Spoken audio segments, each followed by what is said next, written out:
So the first wave of Yaeverse Clan Collection reveals has begun, so let's begin. Today we got Nebula Lord, which I was not expecting that soon, as Link Joker is so popular that it could have been the last clan, and also Himiko Reverse. Oh, and also at the Tuesday stream that literally did not really have anything special. So first off, we started with Manashot Star Vader Neon. Grade 1, AK Power and Skills. Auto Drop Zone. At the start of your battle phase, cost Counterblast 1, call this to a rearguard to the same column as an opponent's lock card. Easy condition, especially when Star Vaders itself kinda lack plus engines other than their Chaos Breaker right now. This is definitely very helpful. And remember, Infant Zero requires you to discard a card from hand, and this could be a discard fodder for it as well. And remember, the new Nebula Lord Dragon, spoiler alert based on its description, requires you to retire your rearguards for its ability. So that's an added bonus right there. But it also has second ability, which is mandatory, auto rearguard. At the end of your opponent's turn, if your opponent's lock cards were not unlocked this turn, bind this unit. So basically, if they were Omega locked or your opponent had no lock cards, you lose this card, in which majority of cases this will most likely not happen if the game goes pretty well. But considering that Star Vaders kind of lack resources right now,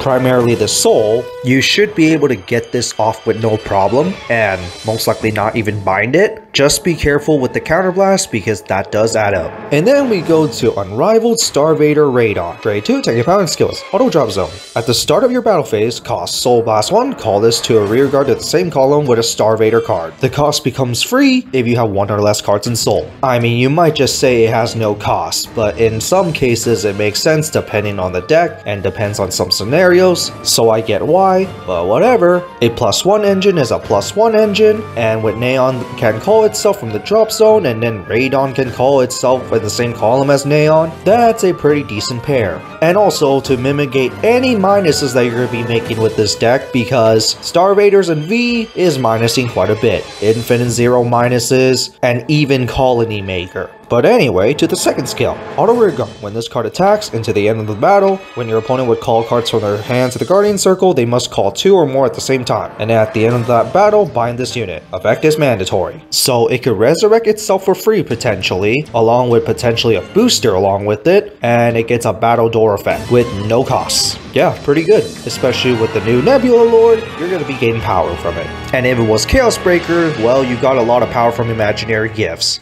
And now for the invading Link Joker unit, Star Vader, Nebula Lord Dragon. Grade 3, 13 power, force, and skillless. Act Vanguard once per turn, cost Soul Blast 1, retire one of your Star Vader rearguards, and then your opponent chooses one of the rearguards and lock it. If your opponent does not have a rearguard in the back row that is locked, this card gets Drive +1 to the end of the turn, and if they did not lock a card, your opponent locks the top card of their deck to an open rearguard. The Soul Blast is a little iffy to me right now, considering that Star Vaders and V kinda lack soul, but nonetheless this skill is pretty good, because if your opponent decides to keep their front row open for attacks, it gets an extra drive check, which is pretty nice itself, but if your opponent is not able to lock anything, well, you could just lock the top card of the deck. And this is not even the main skill, because the main skill is the next one, where count Vanguard during your turn. If your opponent's Vanguard is grade 3 or greater, all your Star Vader units get 5k power for each lock card your opponent has.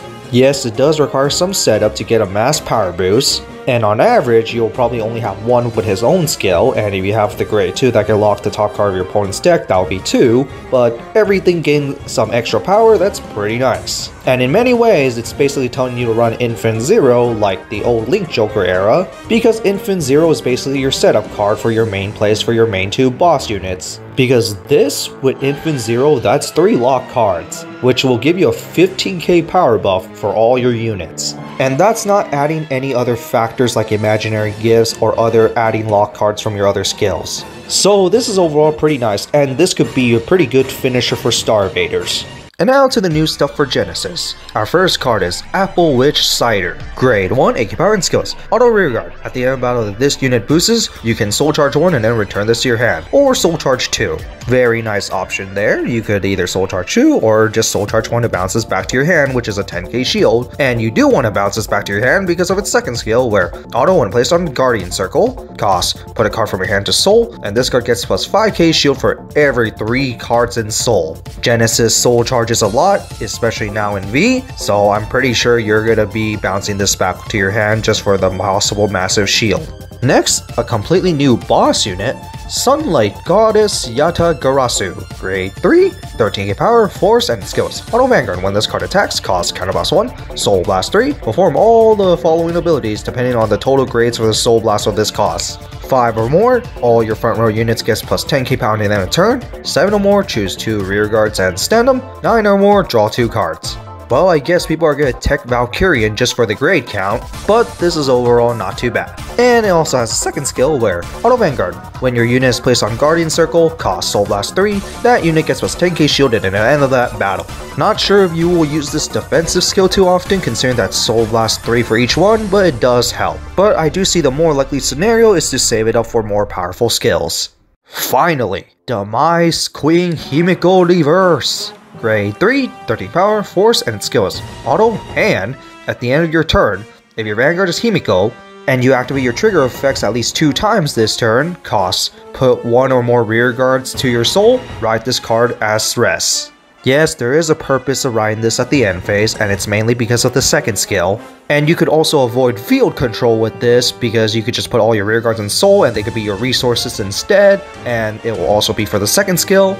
So there is a point to writing this at the end phase, and yeah, you also get the imaginary gift, which is also nice. And remember, Himiko's playstyle is activating trigger abilities, so getting the condition of activating 2 or more off isn't even hard. But anyway, second skill, Auto Vanguard. Once per turn, when this unit attacks or is attacked, costs Counterblast 1, draw a card, choose a critical or draw trigger from your soul, put it to your rear guard as a lock card, and then if you put a card, activate the trigger effect for each of your own lock cards. Well, I guess going up against Link Jokers benefit you now, because Link Joker is just going to give you more lock cards, and you get stronger that way, which is what I like. Unlike the original reverse units where you basically just lock for a cost, that just basically benefits Link Joker, which pretty much ends up cursing you in the end. And this is what I meant that the first skill sets up for the second skill, because the first skill can put a bunch of stuff in your soul, and can even be your own call trigger units, which yes, that does minus shield value, but in the long term, because of this second skill, you don't really minus much. In fact, you might even plus, because you choose a crit or draw trigger if it's on your opponent's turn, so you could get some extra pluses in your hand, and then plus more power to your own Vanguard. And if you have even more lock cards, well, even more power and more draws. But that could deck you out, just keep that in mind. And keep in mind that if you lock during your opponent's turn, that lock card stays there until your turn, which can activate this second skill again. Now that you have at least 1 lock card, and then you use the second skill again to lock another one, you could choose the critical effect, so you could essentially get a double critical trigger effect. So yeah, this is overall pretty nice. And I hope that the remaining reverse units that we will get will benefit you for having lock cards, because that is a nice way to counter Link Joker a little bit, because if Link Joker decides to lock, they do benefit themselves, but it also benefits you because you will get stronger for each lock card, which, a reminder, was actually quite a problem back in the Link Joker era, because locking your own stuff was just a cost, and that basically just benefited Chaos Breaker, for example. So yes, nice waifu, although evil. And then for the Tuesday stream, nothing special other than card of the day reveals for Lyrical Monasterios for the next few days. So anyway, that's it for these reveals. What do you guys think about the new Star Vaders and Reverse Himiko? I mean, for Star Vaders, it's basically a complete package now for the Star Vader lineup, especially the OG Star Vader lineup from the Link Joker era. Now we just need to wait for Glendios for possibly this next set. As for Himiko Reverse, I really love the offensive and defensive playstyle from it, especially the benefit of you having more lock cards, which I hope this will be a trend for the other reverse units. But in that, let's see what the next few clans will bring us, because I'm looking forward to all of them.